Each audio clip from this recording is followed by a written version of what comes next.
Hello, hello! Live from Folkestone, home of everybody in Britain driving past my house. I'm glad to see all of you. Please say hi in the chat so that I know you're there and I know this is all working. I haven't got my usual helper, Laura, who's normally with me to verify that everything's going as it should. So please help me out. Give me a quick hello in the chat and tell me, because we're talking about knee-jerk no, tell me who's telling you no as a default. Is it the technology team? Is it product? Is it everyone? Who is coming back and saying, no, I don't want to do it. I can't do it. It's not possible. We have too much tech debt, that kind of thing. Tell me who it is and what they're saying. So please let me know that you're out there. But everything's going off here, so I think it's actually working. Now, I want to tell you a story about saying no, and then I'll give you more of an introduction. By the way, hello if you're on the recording. This will be available later. People may be watching on the recording, so anything I say that's happening now is happening then because you're on the recording. I hope you can figure all that out. So I'm sitting here watching an application. It's actually from one of my clients, and the application shows where somebody is on their way to me. And I'm anxiously awaiting this person's arrival. In fact, you may hear the door knock when this person arrives. And about half an hour ago, I got very worried because it kept coming up with an error message. It kept saying, request failed, request failed. I can't show you where this person is. I can't track the progress.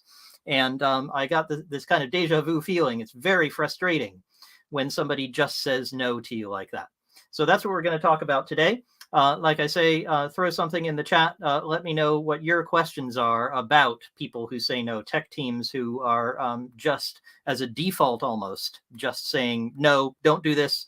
We can't get that done for you. That's not possible.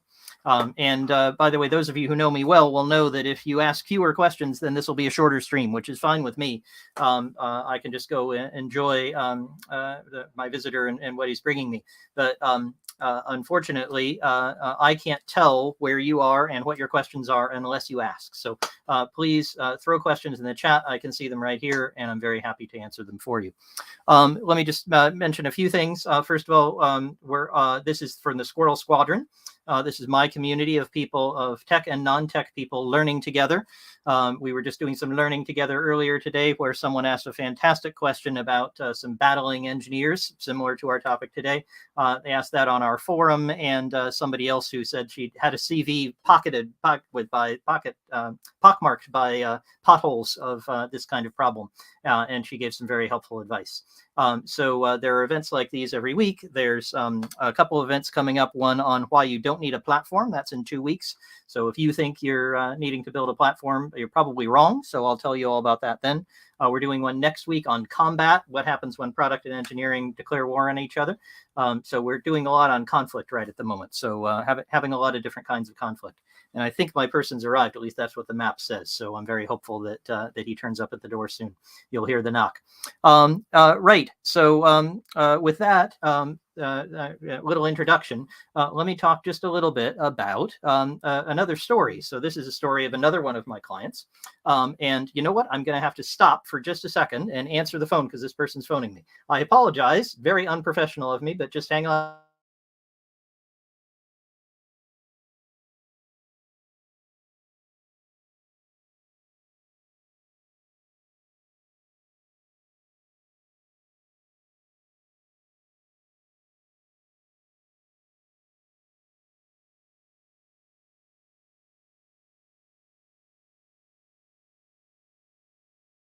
Well, with that unprofessionalism taken care of, apologies. This person just got confused and went to my neighbor's house. So unconfusing him, my map shows that he's at my neighbor's house. So hopefully he'll be turning up at my front door soon.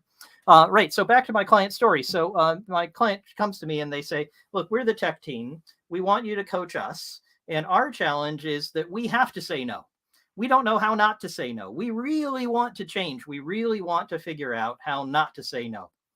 And I said, well, you can do that, but you're going to need to use a technique. And I'm going to teach that technique to you guys right now because you can use it if you're on the other side. So whichever side you're on. Oh, and thanks to somebody, I can't see your name, unfortunately. This doesn't always show me. So this person says, everyone says no. SQL data engineers, compliance, and security. So that's often a challenge for lots of people. So we'll come to how to deal with those sorts of folks soon. But let me teach you this technique. So I said, look, you're going to have to understand what the reasons are that people are asking you for things, and then you're going to have to help them to understand what you can do better for them. That's the vital thing that you need to do. And if you can do that, then you're going to be able to not say no to them anymore. Hello, Adina. Hi from Vienna. Very nice to see you. And I think I may have to go sort out my friend again. So I think he may be still going to the wrong place. Apologies if I have to do that. But I'll finish this story first. Because they came along and they said, you know, what you really need to do is, what I said to them, sorry, is what you really need to do is understand what the issues are. Understand what the other person's challenge. And the way to do that is with this technique called test-driven development for people. Now, this involves a lot of questions. So you have to warn the other person that you're going to ask them question after question, and you're not trying to cross-examine them or make life difficult for them. What you're trying to do is really help them to understand, to explain to you what the issues are. And that's what you want to find out from your tech team who's refusing to say yes to you, who keeps saying no. We want to understand why that is. And if we just ask them, why is it? They're unlikely to tell us in a very informed way. What they're much more likely to do is to say, well, look, you're demanding too much. This isn't working for me. You want to slow that down. You want to change that so that what you're hearing is all the reasoning that goes into it. You know, my friend's just gone past the house. I got to go out and wave at him. I'm going to come back. I apologize. You guys just sit right there. I'll tell you the technique in just a moment.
Okay, I hope I didn't lose too many of you. So sorry, very unprofessional, but this person was just completely lost. I was watching on the screen as he went past, and then he went back again, and then he went back again.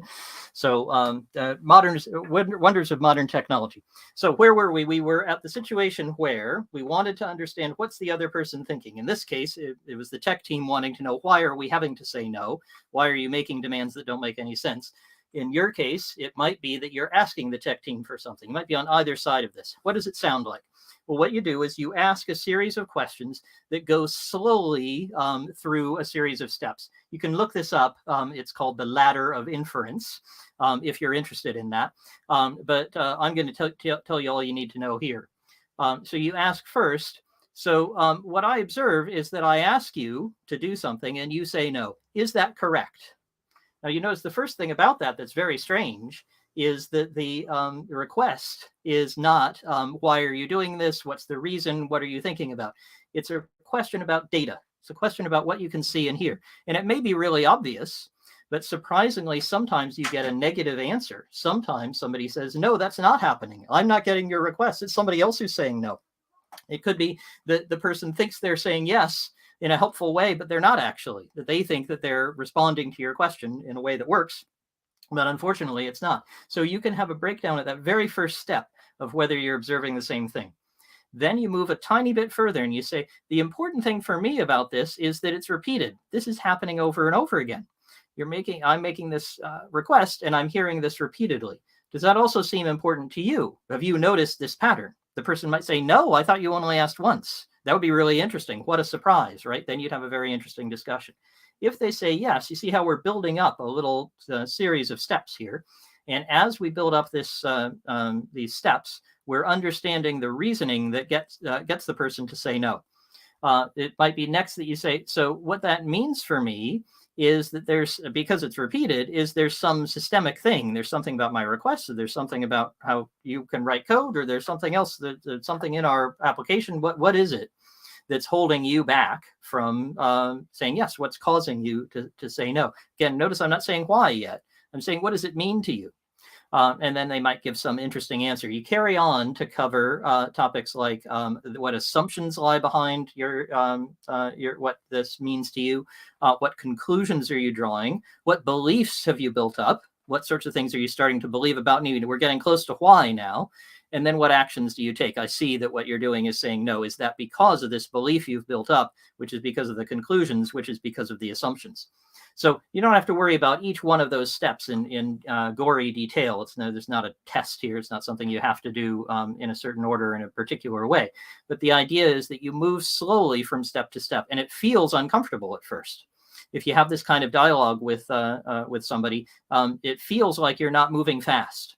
And you may have to reassure them that you're not trying to cross-examine them or put them on the spot. You're trying to really understand their reasoning. But what will happen if you go through this process is that you'll understand why the other person did this without ever having actually asked them. Why are you hearing no over and over again? Let me tell you a few of the common reasons that I see why people are saying no.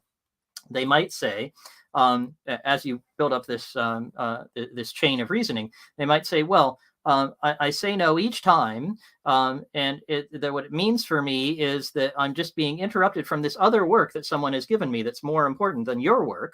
And the conclusion I've drawn is your work is never going to be very important, and it's never going to get prioritized. And the belief I have is that you're really wasting my time by asking me. Now, that's not really what you want to hear. You may really disagree with the prioritization. But what you learn from that chain of reasoning is you're talking to the wrong person. This person, the technical person who's saying no to you, is in fact being directed somewhere else. Someone else is saying, you caught that in the middle, I hope. Someone else is saying your work isn't as important. Well, there's something going wrong there. You need to talk to that person. And that's the sort of thing that you can learn. Another example might be the person says, I would really love to do more for you. What it means for me when I have to say no to you is that I avoid trouble in another direction where I'm trying to put out fires. I'm just fixing so many bugs. And the conclusion I draw is that there are just so many bugs and problems and things I have to fix that I can never get to the features that you're requesting. And the belief I have is that this isn't going to change, that we can't really invest in improving our code, and we're always going to have these bugs and debt and problems, and so we're probably never going to get to your issues. And that's a completely different explanation with a completely different set of language you can use with this person. And again, you might be able to go and get more resources for this person to fix problems. You might say, actually, the bugs don't matter that much. There are lots of things you can do. But if you had that understanding, which you can build up through this TDD for people or ladder of inference method, then you can get a really deep understanding of what the other person is thinking. Let me take the example from, all I know is your initials are D. So D, whoever you might be, sorry, I don't know. You're saying that the people who say no to you are SQL data engineers, compliance, and security. Compliance and security are some of my favorite folks. They love to say no, right? Well, that's the stereotype. But let me tell you another story of doing exactly this. So I did exactly this process with compliance once. So I worked with a company that did genetic testing For some reason, I have a bunch of different clients in biotech. I didn't do very well in biology in school. I dissected the frog, but nothing else. But what I've developed is a good following in biotech, because I can really help biotech teams become much more profitable, act much more quickly, make big changes. And so I came along to this company and I said, yeah, what you're doing is releasing every 6 months. The salespeople are always hearing no. There's something wrong here, and I can't work out why they're hearing no. And they gave me a very simple explanation. They said, those compliance people over there, they keep telling us that they keep telling us no, and we agree with them. And I said, boy, that's interesting. Why would you agree? You see, sales is in pain. Why wouldn't you want to do more? And they said, well, if people get a certain result on our genetic tests, they might conclude that they're likely to get cancer in a certain part of their bodies and then cut off that part of their body. So it kind of matters when we get it wrong. So that's why we do tons and tons of testing. We're super duper careful. We only release every 6 months because we don't want anyone cutting off parts of their bodies incorrectly. We would be sad. I said, yeah, I'm actually kind of convinced by that. I think that might be correct. Let's find out more, though, because the people we need to talk to are over there in compliance. So this experience was not that, well, the tech team was saying no, but they were saying no because they perceived a no from the compliance team. And so then I went to the compliance team and I went through exactly this process. I did TDD for people with them and tried to understand what their reasoning was. And the reasoning was amazing. It was really interesting to find out that they said, first of all, our product does in fact give these genetic results, but they're only indicators. So if somebody gets this result from our test, then we always tell them, go and do this other test, which is much more thorough, much more carefully tested, and really treated differently by its compliance people. It's a completely different entity. And when you get a result from this test, it's kind of the gold standard. It tells you for sure. But our test is kind of the canary. It kind of goes, hey, wait a minute, something might be here. You should pay attention. And it's quick and it's cheap and it's the easier one to do first. So in fact, people are unlikely to cut parts of their bodies off. So this piece of information the tech team thought they knew wasn't correct. It was an assumption they had somewhere halfway up the ladder of inference for them that turned out not to be correct. And then I probed further with the compliance folks and I said, so how do you treat this? It seems like you're saying no to the tech team a lot. And they said, no, actually, they don't ask us that much. I think they're kind of assuming we would say no. Where we have said no, it's because things aren't documented. What we need is to be able to have a chain of record, a chain of custody, a chain of information that says, here's the process we were supposed to follow. We followed it. We did step 37 and we checked it off and we put it in the correct repository. And as long as we do all those things, which we could do quickly, it turned out, there'd be absolutely no problem with releasing much more frequently. So we got to releasing every 2 weeks, which in the biotech world is absolutely revolutionary. Nobody releases every 2 weeks, any kind of software in biotech. So that was a very exciting result. And it came from observing the no, asking what's the chain of inference, what's the ladder of inference, why are we getting to this, but asking for all the steps, finding out where there was an assumption, validating that assumption with another chain of reasoning, doing the same kind of question, series of questions. And then I discovered actually that the assumptions were wrong. And then I could go back to the engineers and say, actually, what you thought was true isn't true. And once they verified that, they went and checked the compliance people. Yeah, actually, Squirrel's right. That was when they were able to unlock saying yes to many more things. So Dee, I hope that's helpful with the compliance example. I've seen that in compliance over and over again, that the people assume things about them and it turns out not to be true. But that might not be your situation. So I'd be really interested in hearing more. Please throw a question in or comment. Let me know whether that's a helpful idea. Anybody else have questions? I've got to make sure to hydrate if I've got to run out and run up and down the lane and wave at people. I don't think I'm going to have to do any more of that. Thanks for hanging on while I did that. Good stuff. So I don't see any questions, so I move on. And now what I want to talk about is what you do to kind of shift the thinking. So once you've got this understanding, I've given you one story already about how I shifted thinking by checking an assumption. But that's not the only thing you can do, because it may not be that there's a wrong assumption. For instance, it might be that the tech team has come to mistrust the rest of the business. Oh, they give us stuff, they never use it, it's not really worth doing, we don't really listen to them because, marketing is always coming up with stuff and we don't want to do it. We don't think that it's valuable. That would be yet another chain of reasoning that you might be hearing. And when you have that kind of response where it's more ingrained and often due to lack of trust, then counterintuitively, something that's very helpful is to be demanding. Now, that may seem like not the right thing to do. Wait a minute. If they're already saying no, if I just go and yell at them and say, I really want it, they're just going to say no more. That's correct. So the kind of demanding I mean is not the pounding on the table, red in the face, we better get it. Why don't you do it? I'm going to fire you if you don't do it. That kind of coercive command doesn't really work very well. Feel free to try it. If it works out, please let me know. I would learn a lot from that. But I find generally that if it has any effect, it's short term, and it doesn't really produce what you need. But there's a different type of demanding, and I call it helpfully demanding. So I have a thing I teach product people, which is called being helpfully disappointing. And making sure people know why you're disappointing them and saying no. But today I'm talking about what happens if you're on the other side. And there, it's good to be helpfully demanding.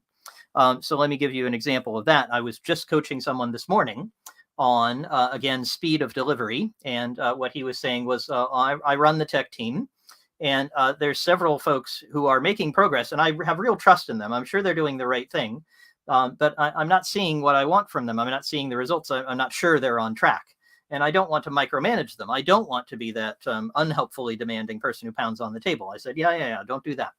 I said, but what you need is helpful pressure. They need to understand what the direction is to go.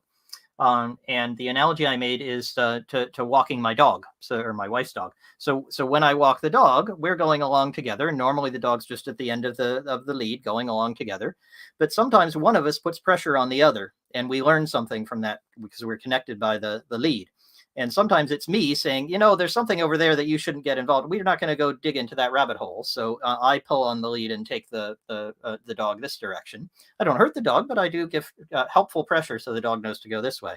And sometimes the dog says, I'm really interested in something over here. Let's go this way. Right. And I might or might not agree, but the pressure gives me a very good message. So I said, you need to do the same kind of thing with your team so they know what direction to go. And so the pressure to put on them is tell the people in this particular team that you're not sure where they are, tell them to do a demo next Thursday. And he said, oh my God, a demo next Thursday? They're not ready for that. They're working in the back end. They're working on things that people can't see. This is going to be nuts. What on earth are you talking about? That couldn't possibly work. And I said, but hang on, you're going to be helpful while you do it.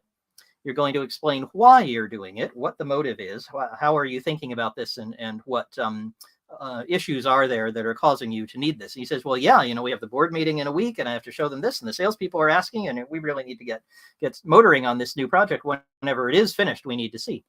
I said, great. So you explain that makes sure that they know why is this pressure on the lead? Why are we going this way? That's the helpful part. But also you're going to get a question. And he said, yeah, I know what question I'm going to get. They're going to say, this is crazy. If I'm going to get it done quickly, then you need to leave me alone. If I keep doing demos, if I keep building versions of the software that people can use and making things on the back end visible, that's going to take extra time. It's going to be slower, and you're always bugging me to go faster. And that gives you the opportunity to say, I'd rather that it was slower.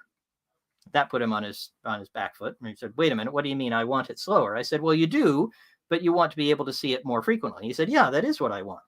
I said, you can be helpful to them by applying the pressure and saying, I'd like to see this more, I'd like to see results sooner, but the whole thing may take longer. And then when they ask you, well, wait a minute, so that would mean that I would make the whole project 6 weeks instead of 4, and I would show you results as I went. Yes, that's what I mean. And that's exactly the sort of thing you want when you're being helpfully demanding in this way. What you do is you don't let go of the constraint that you have, but you emphasize the freedoms. So in this case, we worked out that probably what they would need to do is build extra front-end code so that they could show intermediate results. Well, we can show this result. We're not quite finished with the whole thing that we're going to show in the report, but we can show you a temporary thing, put up a little bit of scaffolding. I said, yeah, that's exactly what you need. So that's the sort of thing you're going to hear from your engineers. And you tell them, yes, help me with what you would do in order to do this. If you pretend that we needed to do it, that we absolutely had to, what compromises would you make? And typically those compromises are due to, again, assumptions that the engineers are making. Your questions about their reasoning will help you here because you'll have some idea what it is. And you'll be able to come back and say, well, wait a minute, that assumption isn't correct. Your conclusion that I need everything done in 4 weeks isn't actually accurate. What I need is something I can demo to the board at the meeting next week. So let's do a demo on Friday of whatever you've got, and that may slow you down, and that's okay with me. So he's off doing that today, and he's coming back to me tomorrow. He's very speedy, this particular person I'm coaching. So he's going to do that and tell me what he finds. So that's the technique of being helpfully demanding. You set out what you expect, and you don't move from it. You say, this is where I'm headed. This is what we need to deliver. In his case, it was a demo on Friday, and next Friday. And then you help the other person based on the information you learned from doing the test-driven development for people, from doing the ladder of inference. That helped you to understand their assumptions, their conclusions, their meanings, the data that was important to them, so you can use their language and play back to them. Wait a minute, that's a constraint you're assuming is there, and it's not there. So what you want to do there is produce a productive conflict. We'll talk more about that in a second. And in that productive conflict, you each discover, you're pulling on the lead, you're discovering where the pressure is taking you, and you usually discover there are things you can do that you didn't know you could. And it means that there's a significant change in the development team's mindset. There's some assumption, there's some conclusion, there's something there that they have that they're using that's causing them to say no to you, and you're undoing that in a helpful way by saying, I expect to be here, and I'm willing to be flexible on all the other bits, but this part is not changing. I hope that makes sense. Please ask questions about that. That's one of the trickiest things that I coach people to do. They usually mess it up the first time, which is fine. The good thing about this is if you're kind of too demanding or you're too helpful, it's still okay. As long as you avoid the kind of completely unreasonable pounding on the table, red in the face, you must do it or I'm going to fire you, which you probably already know doesn't work. Then even trying this and not doing it very well has very good results. Okay, I'm going to stop for questions for a second. Please throw some in. I have, maybe 5-10 more minutes of material I can cover, and very happy to do that and finish early. I'd also love to answer questions for you. So if you have any, here's 30 seconds. Please ask them. Aha! Here's D with a comment. Your compliance story doesn't really resonate. My experience with compliance is more of a battle against bureaucracy. Aha! Okay, fantastic. So then D, it sounds like you might be in a relatively large organization. I'm guessing that. I don't know that. But typically really small startups don't have a lot of bureaucracy. And I have plenty of those in my arsenal, plenty of folks that I've worked with who have a large bureaucracy either within their own company or within their customers. I was just talking to someone who deals with giant banks, and they all have massive spreadsheets with huge numbers of things to tick off, and loads and loads of requirements that everyone has to meet. My favorite was Goldman Sachs in the early 2000s came to my company where we wanted to sell them a product. And they really wanted to buy it, but they said the first thing you have to do is put epoxy glue. And I think they even said which kind of glue it was. It was very specific. You have to put this glue inside all the USB ports in your computers. And that'll prevent people from stealing our data. And I said, well, actually, I don't think we're going to do that because it's not actually going to work. Anybody who really wanted to steal the data would find another way to do it. What we really need to do is understand what the reason is for you asking for this. So I fought this battle many times. We won, by the way. We managed to sell to Goldman Sachs, and we never put epoxy glue in anything. So D, I don't know if you're too beaten down by this experience of having compliance say no to you, but I can tell you for sure that it is possible to overcome that. So I'm going to guess a little bit at what kind of bureaucracy you're facing. Typically, and tell me if this resonates or it doesn't. If it doesn't, I'll try again. But typically in the situation you're describing, what happens is that you're talking at the wrong level. So there's somebody whose chain of reasoning is very short. It's usually when you go and ask them, why are you saying no? Why are you giving me this long spreadsheet and all this stuff? Why are you telling me put glue in the USB ports?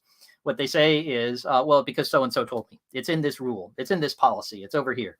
And the conversation kind of stops. There's not many more questions to ask about that. What does that mean to you? Well, it means there's policy here. What conclusion do you draw? You're not following the policy. What belief do you have? Well, I believe that we should follow the policy. It's very short TDD for people conversation. But what that conversation is telling you is you're at the wrong level. And so it may be, D, I don't know where you are in your organization, whether you're at the bottom of it or the top or somewhere else, whether you're dealing with a customer or internal people. But wherever you are, if you're getting that kind of no, and do tell me if I'm on track here, when you're getting that kind of no from compliance or from technology, by the way, it's very similar. And you get that kind of, it's a policy, we just do it this way. You're not talking to the right person. And then you need to go up the chain typically. So there's somebody who set that policy, and there's somebody who said that policy would be a good one to set. And there's somebody who came along and, okay, blindly following policy is exactly the issue. Great. All right. So we got the right one now. And when they're being blind, you don't want to go to the blind person.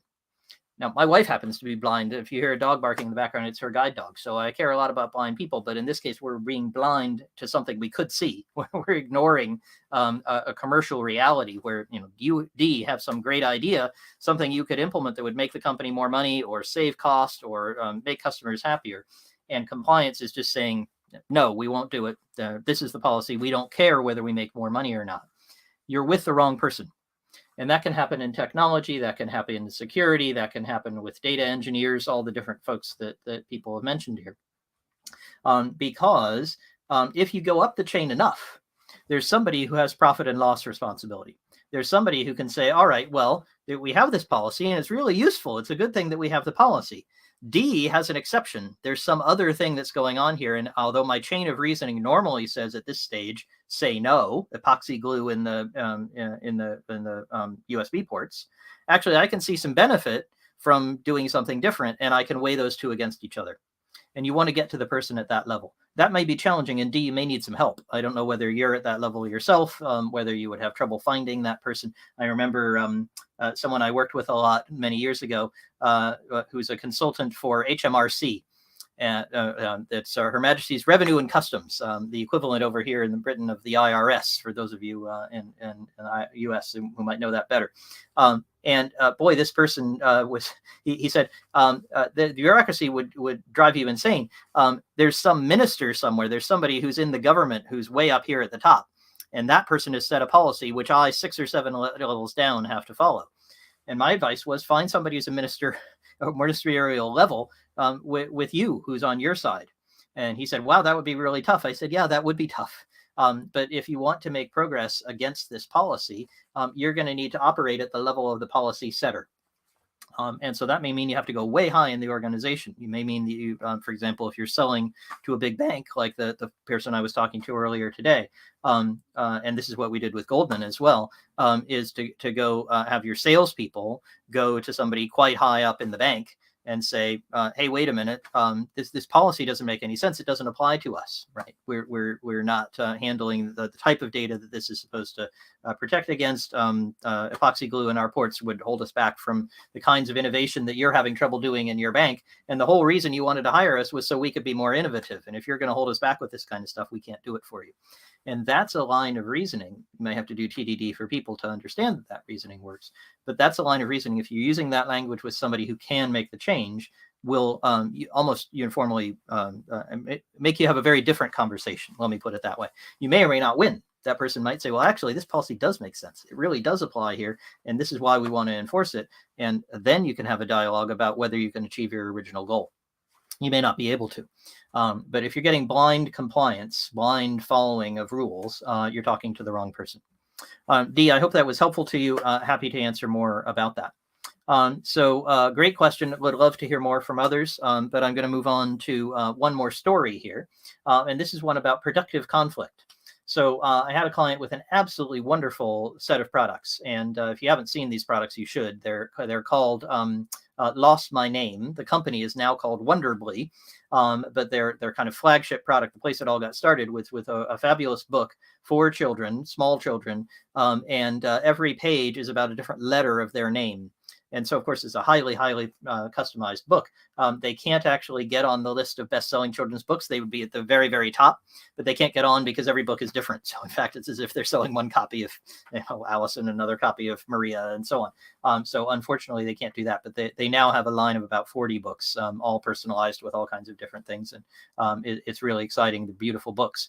The two of the founders are Israeli. And if you know some Israelis, you might know where I'm going with this, because we would have the most amazing disagreements.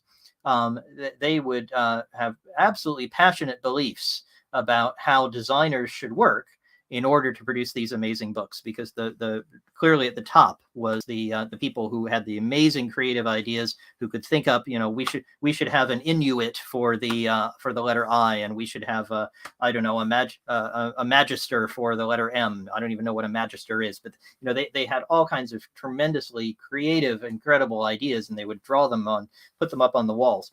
And of course, me being a techie, I'm no good at that kind of stuff. So I'd come with some crazy idea, and I'd say, man, it would be really good if we could change the process to be like this. And I remember being in a room with these two founders, and I had presented my idea about how we could progress, and we'd have a button that would do a particular thing. And they said, Squirrel, that's the worst button in the world. We should never do that. Well, let me tell you exactly why that would never work. That would constrain our designers. It would break up our process. We wouldn't be able to have the incredible ideas. All of this would fall apart. You would kill the company if you implemented this button. And actually, they were shouting at me so loud that the walls were shaking. We're in an old building in Hackney, and I think it had been a factory before, and it wasn't really put together very well. And the developers were on the other side, and I looked out the window of the room, and they were all looking at us in shock. They thought, I was going to get fired, the team would get killed, some terrible thing was happening.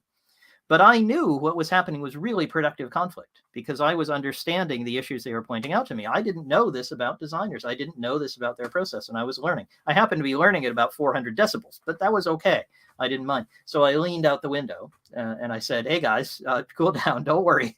We're just having a little disagreement in here. And after I got the message very clearly, and we figured out what we could do that would get the result I wanted without destroying the development process they built up so painstakingly, we all went out and had lunch, and we were having a great time. So what I want you to do is to think of yourself as seeking conflict. So I'll stick with Dee's example, since Dee asked me such a great question.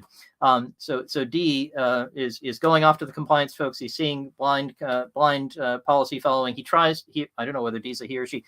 Dee goes off to somebody higher up, and they say, Dee, go away, go get back in your box. I don't want to hear from you. This isn't okay. That is the kind of thing that Dee might be afraid of. And the thing I want to encourage you to do is to look for that kind of conflict, because that's where you have learning. Now, I would hope that you wouldn't get sent away and put back in your box. But if you were, that would tell you something. You probably went to the wrong person. You may need to go even higher. You might need to go to a different part of the organization. You might need some allies. There might be different things that you could do. But just remember me in that room getting shouted at for the button and the walls shaking. And learning tremendous amounts. We had a much better result. If I built the button, we would have killed the design process. That would have been very bad. They were right. Seeking a different approach and learning from them was really, really valuable. So I hope that's come through in all that I'm describing. Is you're looking for productive conflict. Conflict is a good sign. This is a good outcome. And most of us are kind of trained to think, well, conflict is not good. Shaking walls is not something that we're looking for. But in fact, that's what you're looking for if you are really asking what the other person thinks, because they may tell you in a way that might not be so comfortable for you. That conflict is what learning feels like. And if you're being helpfully demanding of them, I must have it by Friday. I'm looking for this. I'm willing to flex on other things. Here's why I need it. Can you help me meet these needs? Then you're likely to get conflict. The person will say something like, you're nuts. If I were to do that, I'd have to do this. And if you listen carefully, you say, oh, wait a minute. This might not be so bad. This is something that I can accomplish. So I hope that's helpful. I'm going to give you another 30 seconds or so. Anybody who has a further question, please throw it in the chat. I'm ready to answer.